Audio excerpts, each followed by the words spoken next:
liga as flechas. Por alternada, nós já dissemos, 2 e 2 nem sempre é igual a 4. Peguemos um circuito com resistências e reatâncias ligadas em série, bobina e capacitor. Nós temos uma fonte alternada que vai nos dar, de início, uma corrente e uma frequência de, digamos, 50 Hz, se ela estiver disposta.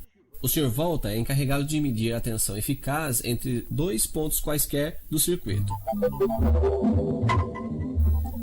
Suponhamos que ele encontre 30 volts daqui até aqui e 20 volts daqui até aqui. Mas, bem, daqui até aqui ele não encontrará 50 volts. Isso eu lhe garanto. Não é, Sr. Volta? Pois bem, é nesse momento que devemos chamar o Sr. Fresnel, inventor e grande benfeitor dos estudantes em altos estudos elétricos, que vai nos explicar tudo isso com flechas giratórias. Nosso circuito é um circuito série. A intensidade é exatamente a mesma, em valor e em fase, em todo ponto do circuito.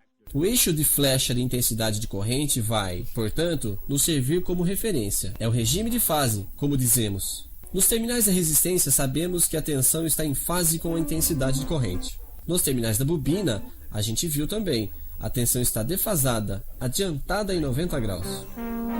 Agora, 30 volts em fase e 20 volts defasados em 90 graus, que resultado isso nos dá?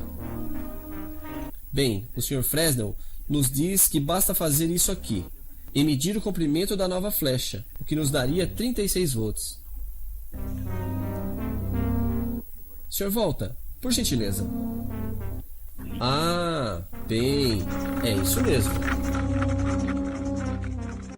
Sr. Fresnel nos fez notar que chegaríamos ao mesmo resultado colocando as flechas extremidade com extremidade, desta forma. E essa tensão resultante nos terminais do conjunto, resistência bobina, continua defasada e adiantada, mas de um novo ângulo designado com o belo nome de ângulo φ. Nosso matemático de plantão nos faz observar que isso se calcula facilmente, mas esse não é o momento. Saiba somente que esse ângulo φ tem um papel importante para o problema de potência. Mas continuemos nossa feliz descoberta. Nos terminais de uma resistência e de um capacitor, a experiência é a mesma, exceto que a tensão nos terminais do capacitor seria de 90 graus atrasado sobre a de intensidade, e a tensão resultante nos terminais do conjunto estaria atrasada em um certo ângulo φ. E nos terminais do conjunto bobina-capacitor, o Sr. Volta vai encontrar quanto? Bem, ele encontra 0 volts. Recupere-se, Sr. Volta.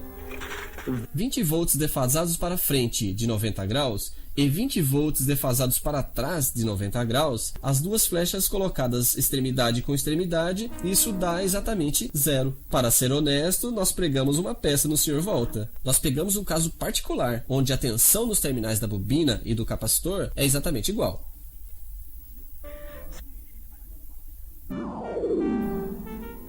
Mas isso não é normalmente o caso.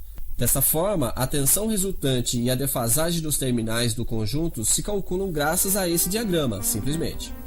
Observe, ele poderia ter poupado o Sr. Volta de todas essas preocupações de medição de tensão, servindo-se simplesmente dos valores da resistência e da reatância. Pegamos novamente nosso triângulo de tensões do início. Se eu divido as tensões pela intensidade eficaz, que é a mesma nos dois, não esqueçamos, obtemos um novo triângulo, semelhante ao primeiro, no qual, em particular, o ângulo φ é o mesmo. Reconhecemos nossas fórmulas. As tensões divididas pela intensidade é a resistência, é a reatância indutiva, é a reatância capacitiva. Assim, podemos operar do mesmo modo, com as flechas resistência e reatância, que o Sr. Fresnel também tem em sua bolsa. Conhecendo o valor de cada elemento, podemos prever o que vai acontecer dentro do circuito, mesmo se ele está desligado, o que permite à nossa fonte ir descansar. Então, volte a pegar suas placas de granito e grave bem isso. Em um circuito alternado série, as resistências não defasam, elas simplesmente se juntam. As reatâncias indutivas defasam 90 graus para frente. As reatâncias capacitivas 90 graus para trás. Portanto, elas se subtraem. Basta medir quantos ohms fazem o resultante. Aqui eu te interrompo, Sr. Fresnel. O que o senhor mede aqui não é somente uma resistência, não é somente uma reatância, é uma impedância.